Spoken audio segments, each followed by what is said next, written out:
Welcome to the market sizing lesson in the Thrive Jobs to be Done innovation course. I'm Jay Haynes, the founder and CEO of Thrive. As we saw in the previous lesson, in business, the market always wins. So if you are on a product, marketing, or sales team, it is critically important that you size your market correctly. Your revenue and profit growth is a direct function of your market size. In this lesson, we will show you how to size your market using jobs to be done innovation methods.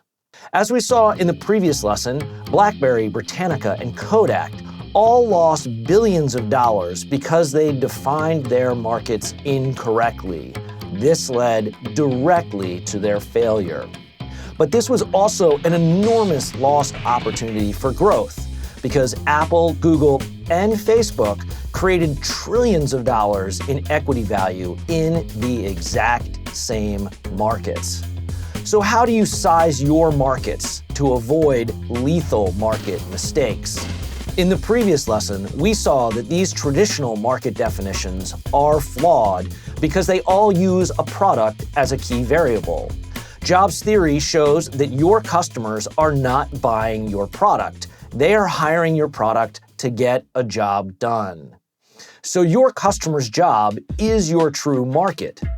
In 2006, Microsoft thought there was a huge iPod market.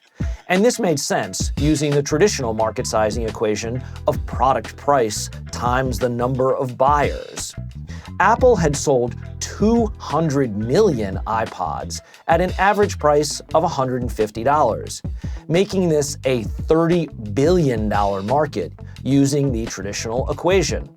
This is a huge market, even for Microsoft. With all of their resources and their gigantic customer base, Microsoft launched the Zune, and it was a total failure. Their market sizing was the fatal flaw because there is no such thing as the iPod market. This supposed $30 billion market is now approximately zero. Product-based market sizing always leads to failure because products change over time.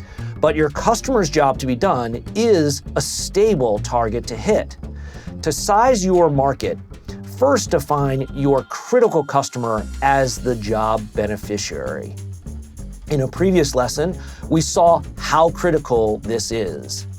Then identify your customer's functional job, as we did in the previous lesson. Together, your job beneficiary and their functional job define your market. To size your market, you want to know what your critical customer, the job beneficiary, is willing to pay to get their job done. With this data, you can then plot the results on what we call a need curve.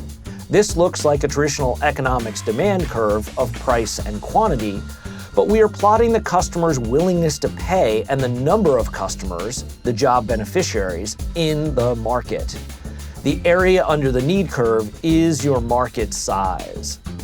The need curve enables you to identify the size of your low-cost customer segments and the size of your premium customer segments.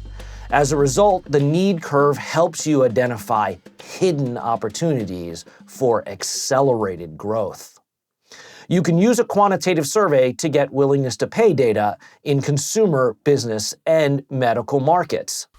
Let's look at an example in a consumer market.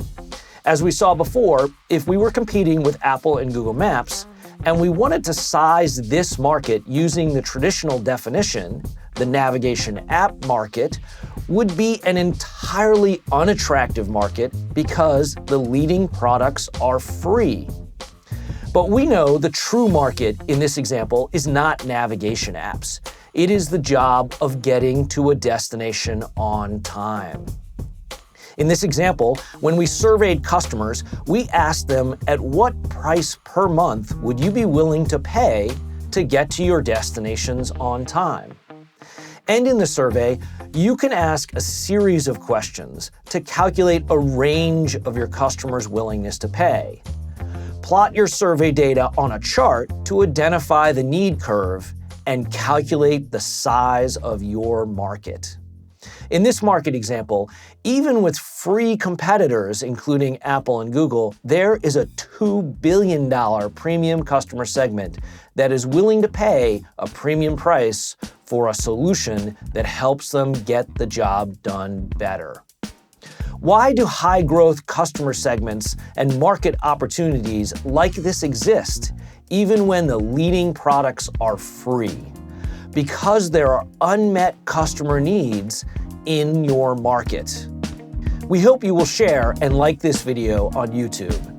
In the next lesson, you will learn how to identify your customers' needs in their job.